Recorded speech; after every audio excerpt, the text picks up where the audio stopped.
And now, it's time for SPG, as in Super Pack Ganern Secret Files.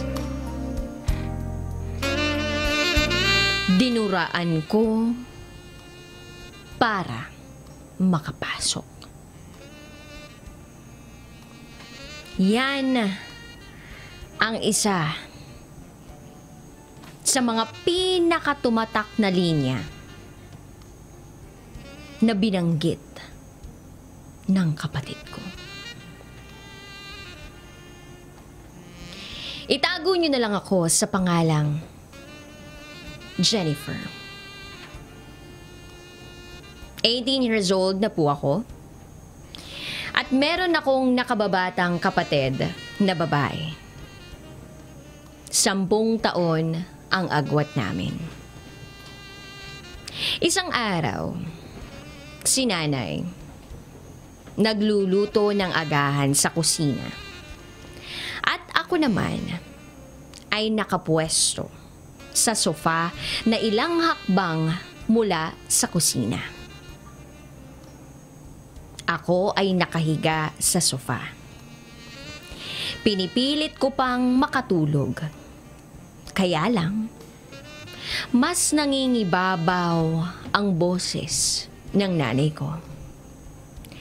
Naririnig ko ang pagdadadakdak ng nanay sa kapatid ko.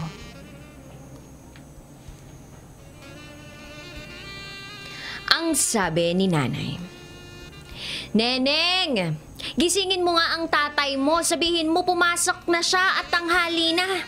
Sige na, Neneng, gisingin mo na tatay mo. Sabihin mo pumasok na siya, tanghali na." Sumagot naman si Neneng ng, "Opo, Nay."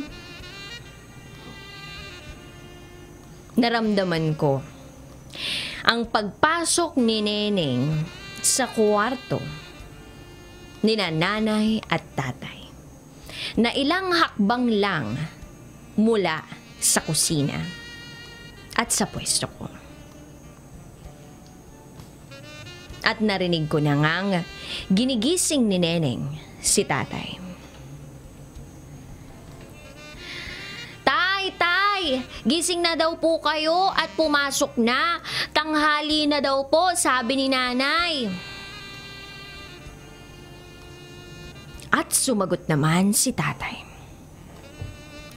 "Lintik na bata ka, ang ingay mo, natutulog pa ako. Labas!" Medyo napabangon ako sa sofa at nakita kong lumabas si Neneng sa kwarto.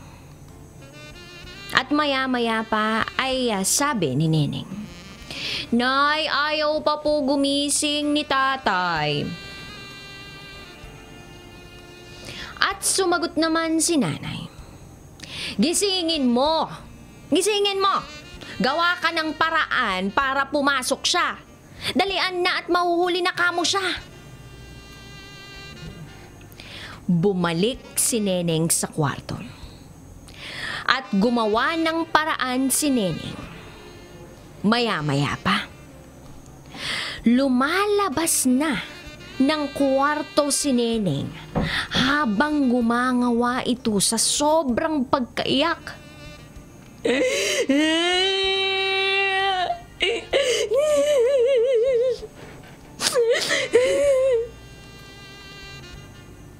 Nagulat ang nanay. At ang sabi ni nanay, "Anong nangyayari at atungal ka dyan ng iyak?" At nagsalita si Neneng.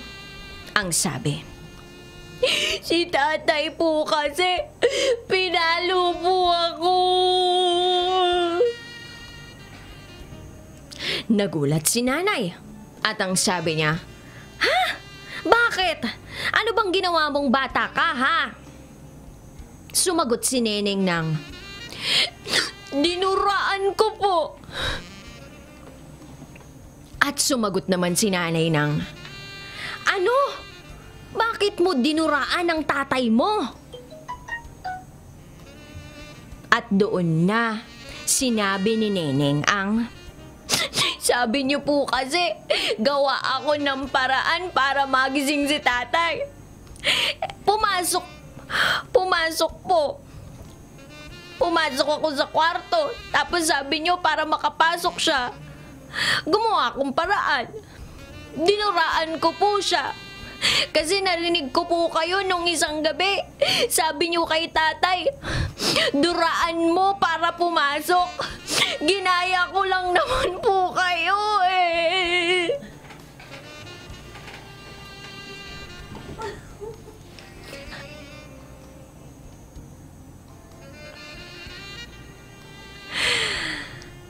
At doon ko nakita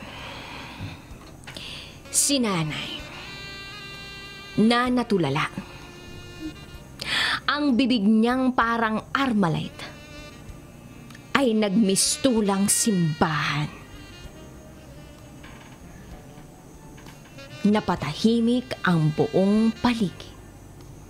At ang naririnig lamang ay ang iyak ng aking kapatid na si Neneng.